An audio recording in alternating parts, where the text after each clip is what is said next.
Hello friends, let's go to Rita's Italian ice and frozen custard place. So ఇది popular dessert chain franchise అనమాట. So దీని speciality వచ్చేసి ice మీద custard పెట్టేస్తారు. So custard అంటే మన ఇండియన్ స్టైల్ కస్టర్డ్ కాదండి, ఇది just cream, milk and egg యోక్స్తో చేస్తారనమాట.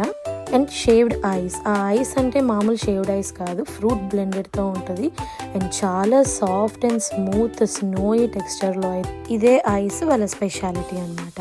అండ్ ఇందులో డిఫరెంట్ ఫ్రూట్ ఫ్లేవర్స్ ఉంటాయి.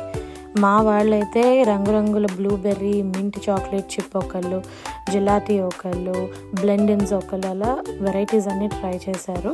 సో సమ్మర్లో హీట్ బాగా ఉంది ఈసారి, సో అది తట్టుకోవాలంటే కొంచెం ఐస్ లోపలికి వెళ్ళాలి సార్. సో మా రిటాస్ కస్టర్డ్ దగ్గర అయితే బయట కూర్చోడానికి సీటింగ్ కూడా ఉంది. ఇంకా పిల్లలు బయట హీట్కి ఆ ఐస్ మెల్ట్ అయిపోతుంటే దాన్ని వాటర్గా చేసి నానా గందరగోళం అయితే సృష్టించారు. ప్రైజెస్కి వస్తే ప్రైజెస్ చాలా రీజనబుల్గానే ఉంటాయి. సో ఫ్రెండ్స్, మీ ఇంటి దగ్గర కూడా రీటాస్ కస్టర్డ్ ఉంటే ట్రై చేసేయండి. బికాస్ ఇప్పుడు సమ్మర్ ఫ్లేవర్స్ అయితే చాలా వచ్చినాయి వాళ్ళ దగ్గర, variety lemonades and cool aid వాళ్ళ ice cream and all. So thank you for watching this